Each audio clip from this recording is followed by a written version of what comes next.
An aggressor aircraft is an adversary aircraft. It's used as an opposing force within military combat training.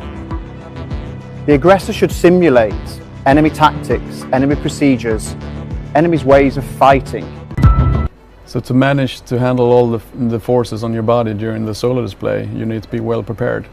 And you need to do your workout every now and then to have the proper muscles, but also the technique to take care of the G-loads. The Saab Gripen has a new engine, but not in the way many people were expecting. For months, the conversation has been filled with speculation, bold claims, and one name that kept coming up again and again, Rolls-Royce. But that is not the story today. The real development is quieter, less flashy, and yet still extremely important for Sweden's fighter fleet. On March 24, GKN Aerospace announced that the first upgraded RM-12 engine had officially been delivered to the Swedish Armed Forces under the RM-12 EP, or Enhanced Performance Program. And that single delivery marks a serious milestone for the future of the Gripen C. Now, at first glance, this may not sound dramatic. It is not a brand new engine. It is not a revolutionary redesign. But that is exactly what makes this so interesting, because behind the calm headline is a deeper story about performance, endurance, and the long-term combat value of one of Europe's most talked-about fighters. The RM-12 EP program, valued at around 36.6 million euros, or 400 million Swedish kroner, is designed to push the Gripen's existing power plant further with more thrust, better efficiency, and stronger endurance. GKN says the upgrade includes improved turbine hardware and updated engine control software, all intended to extend operating time while lowering life cycle costs. In other words, Sweden is not just maintaining the Gripen, it is quietly sharpening it. And that raises a much bigger question. If the current engine is being upgraded like this, what does that mean for the aircraft's future? And what does it say about all those persistent rumors surrounding a possible Rolls-Royce power plant? That is where this gets even more fascinating, because today we are not just looking at an engine upgrade, we're looking at the Gripen's entire engine situation, the strategy behind it, and whether the rumors everyone keeps talking about actually have any real weight behind them. So stay with me, because what looks like a routine delivery could reveal far more than expected about where the Gripen is headed next. And before we go deeper, take a second to like the video and subscribe, because more than 98% of viewers still watch without subscribing, and your support is what keeps this channel going. All of this work is being carried out at GKN Aerospace's facility in Trollhättan, Sweden, a site that has become one of the quiet engines behind Sweden's airpower, where the company handles the development, manufacturing, system support, and maintenance of both the RM-12 engine used in the Gripen C and the RM-16 that powers the newer Gripen EF. And that is what makes this first delivery so important, because it is not just a simple handover of upgraded hardware. It is the visible result of years of planning, engineering, and tightly coordinated teamwork across multiple major defense players. GKN says the achievement came through cross-functional collaboration inside the company, working closely with key partners GE and Saab, and it is only the beginning, with more upgraded engines set to be delivered to Sweden continuously according to plan. The RM-12 EP program itself was launched back in 2019, led by GKN Aerospace as part of a long-term strategy to make sure Sweden's Gripen C fleet remains not only highly capable, but also cost-efficient and operationally relevant for years to come. So yes, this is the latest real development in the Gripen engine story, and it matters. But let's be honest, many people probably clicked on this expecting something much more explosive, something tied to those relentless rumors about a Rolls-Royce-powered Gripen. And while our own title may have teased the mystery a little, it was still nowhere near as aggressive as the national interest headline declaring Sweden's Gripen fighter jets are getting new engines, which in our view pushed the story a bit further into clickbait territory. Because once you strip away the hype and get down to the evidence, the truth is far less dramatic, but no less interesting.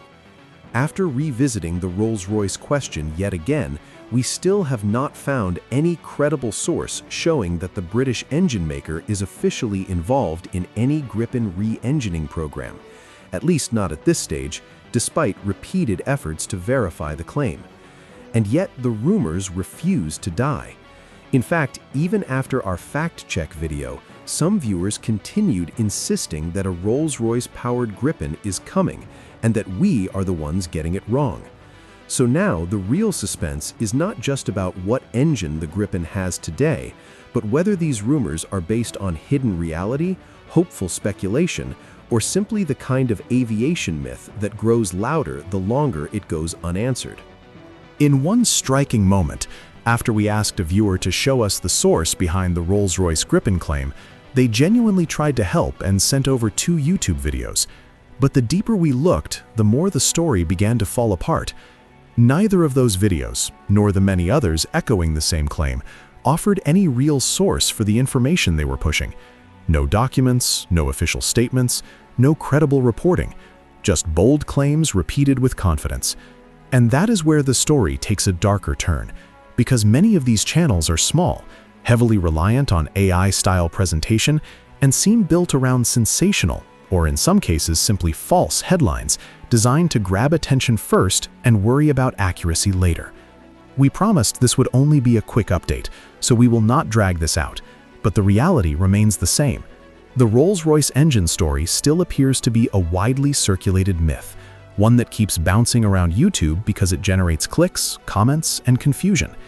And honestly, that should be a warning to all of us. In today's information war, it is not enough to hear a claim repeated over and over again. You have to stop and ask where it came from, who is saying it, and where their sources came from too. That applies to every channel, every headline, and yes, even to us. That is why we put our source links in the video description, because if you ever doubt anything we say, you absolutely should go and check it for yourself. But with that cleared up, let's step back and look at the Gripen's real engine situation, because this is where things get genuinely interesting. A lot of people are still confused here. Some say the Gripen's engine is American. Others insist it is Swedish and built by Volvo Aero. So what is the truth? The answer is a mix of both, and that is exactly why the confusion keeps coming back. The RM-12, which powers the Gripen C/D, was built by the Swedish multinational Volvo Aero before the company was acquired by GKN Aerospace in 2012. But the RM-12 was not created in isolation. It was derived from the General Electric F404, meaning the engine has a very clear American foundation, even though it was developed and supported through Sweden's aerospace industry. And the story does not end there, because the Gripen E follows a very similar path. Its RM-16 engine is derived from the GE414, which means once again we are looking at a power plant deeply linked to General Electric technology, but adapted into a locally supported Swedish variant rather than a completely independent, fully domestic engine. So when people ask whether the Gripen's engine is American or Swedish, the real answer is more nuanced and far more revealing. It is Swedish in integration, support, and industrial involvement, but American in core lineage. And as even Saab's own material makes clear, the link between the Gripen and General Electric is not hidden at all. So while internet rumors keep trying to invent some secret new engine future for the aircraft, the real story has been sitting in plain sight all along. And once you understand it, the entire Gripen engine debate suddenly becomes much clearer. In fact, if you look across Saab's own website, the company usually talks about the GE414 when referring to the latest Gripen variants, not the RM-16, and that detail matters more than it might seem. The RM-16 is essentially the designation used to identify the specific version of the GE414, adapted for the Gripen EF, but the deeper truth is that this engine still remains closely tied to American technology, produced with on-the-ground support from GKN Aerospace in collaboration with General Electric. And that is where the story shifts from technical detail to strategic tension, because as many of you already know, once American military technology is part of the equation, the aircraft becomes subject to ITAR, the International Traffic in Arms Regulations. In simple terms, that means the United States maintains strict control over the export and transfer of that technology, with the power to approve, restrict, or even block sales if it chooses.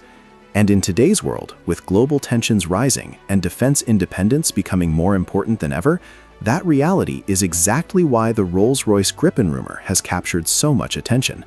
It is not just about engines, it is about sovereignty. It is about whether Sweden can truly claim full strategic autonomy over one of its most important military platforms when the heart of that aircraft still depends on American origin power plants. That is why so many people want the Rolls-Royce story to be true, because it offers the vision of a Gripen freed from that dependency, a fighter jet that could potentially operate with greater political and industrial independence. But at least for now, the evidence simply does not support that narrative. As things stand today, the only real quote-unquote new Gripen engine is the upgraded RM-12 under the RM-12 EP program. And to be clear, that is still very good news for the Swedish Armed Forces, because it gives older Gripen C/D airframes renewed strength, better performance, and a longer operational life, at a time when every capable fighter matters. But yes, for those hoping for a dramatic engine revolution or a completely different future power plant for Sweden's fighter jet, it is probably at least a little disappointing. So now the question turns to you. What do you make of the Gripen's engine situation? And why do you think the Rolls-Royce rumors keep refusing to die?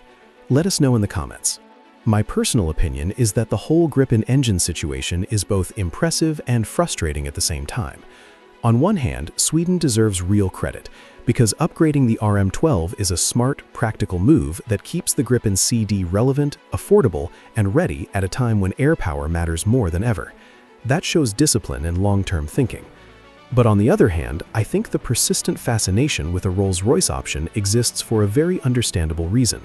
People want the Gripen to be truly independent. They want Sweden's fighter jet to have maximum strategic freedom, without the shadow of American export controls hanging over every major sale. And honestly, that is what makes this debate so compelling. The upgraded RM-12 is good news, serious news, but it is not the dramatic breakthrough many were hoping for. In my view, the rumor keeps spreading not because it is proven, but because it represents what many aviation fans and defense observers want the Gripen to become, a fighter that is not only capable and smart, but fully sovereign as well. And if you found this deep dive valuable, hit the like button and subscribe, because the next few years could be absolutely critical for the future of this program, and we will be here to cover every major development as it unfolds. Thanks for watching, and we'll see you in the next one.